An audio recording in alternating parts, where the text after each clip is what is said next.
Dan, there's an amazing bunch of people in the room, finalists, award winners and supporters, but behind them there's 100 or more other projects that have pitched into Catalyst. What common spirit and inspiration have you been seeing amongst them? I think that's a really interesting issue, because I've noticed definitely when we brought the projects together, the shortlisted projects together, they do immediately recognise each other. There's something about what people are trying to do in hugely diverse ways, working with social communities of young travellers, or trying to find employment for people who need to fit it in around work-life commitments. I mean, it's a diverse set of social issues, but people recognise each other. They're trying to do something. The most obvious thing is they're trying to use these new tools. They're trying to use quite cool tools, social technology, GPS, wireless, whatever it is. So that's the most obvious thing, but I don't really think that's it. There's some other common sense, a sense that I used to recognise from social movements. There's something growing here, a sense of an awareness of empowerment about tackling stuff that's just not being tackled at the moment, and sorting stuff that really needs sorting. Having the tools to hand, but really surfacing, it's a new old thing. The tools are new, but the issues are really old. The concerns that people have about making their communities a better place, about stopping people being pushed to the edges, giving everyone a chance. These sort of, there's no manifesto. There's no, and I don't think there needs to be. There's no single ideology for this thing. But there's a common sense that of a moment in time coming, of a moment of re-empowerment, of new stuff happening. Now that's quite a challenge as well, because we can't you can't cookie cutter it. You can't put it into a box, because the whole idea of social media for me anyway is about diversity and so on.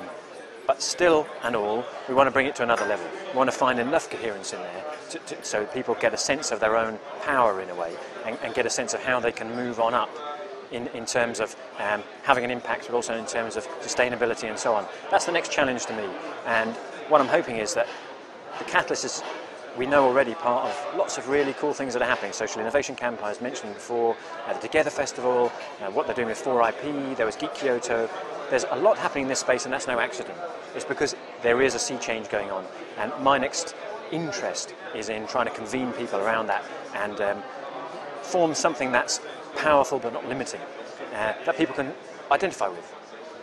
Do you sense that there's a generosity amongst these different groups of people, so that when they come together they are prepared to talk to each other and share ideas? I think you've nailed it. I think, as I say, I don't think there is one single simple thing that sums up all these projects. But if there's a paradigm that's close to the middle, it's about scarcity and abundance. It's about the fact that people are approaching this in an abundant and open way, and they're willing to put their stuff out there with each other. I actually heard today 2 different sets of the projects talking about how they were going to work together, not in a sort of like neat business partnership, we're going to slice this thing up kind of way, but simply like, what, I can really help you with that, and you can help me the other way. But there's no obligation. It's a spirit of generosity, which I find to be one of the memes of this way of working anyway. It's about openness. It's not about cutting yourself off from making a living out of it. It's not about cutting yourself off from being a business. I mean, you can make it work that way. But it's just a different way of approaching things. It's not about limiting, about holding stuff back and hiding stuff and just letting it out a little bit. It's very much about that opening. I think you've really nailed something. And I guess that would apply to the Catalyst Awards and the Catalyst process, whatever that may be. Yeah. I mean, you're almost, it seems, deliberately not saying, here's the next steps that the sponsors have got nailed down. You said to the people in the room here, what do you think we should do next? Yeah. And you're talking about other initiatives which you could maybe tie up with. Yeah, I don't think, the Catalyst is a very particular thing, and we have tried to some extent to effect a mashup of something that's quite orthodox, of institutional and political players that are quite traditional, with a lot of these projects. I mean, that's quite a conscious experiment, and I'm hoping that people get benefit out of that, even just in terms of the projects, because the projects that came today, they are so good, they just deserve a boost themselves. But I think I certainly don't want to be trying to do this new stuff in an old way. It's not about us having all the answers or us designing the framework for it. It's only going to work if we put it out there and say to people, what do you think?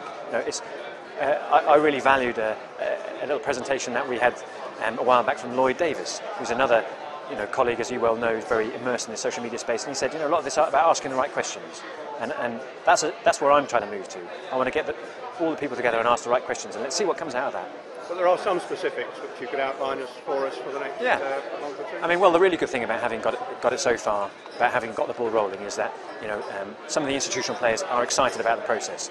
In fact, I was really jazzed by the fact that, for example, we had Nesta participating in the judging, who got very excited about some of the slightly edgier and sort of funkier projects, which perhaps aren't their sort of traditional things they're most familiar with. And I think that's a common thread running through it, that we've been able to bring sort of Nesta and to a certain extent government departments into contact with really innovative grassrootsy kind of mechanisms. Now, the commitments we've got for phase 2 so far are Nesta are already giving some additional awards to some of the projects that came out of phase 1, and say they're looking forward to something similar for phase 2.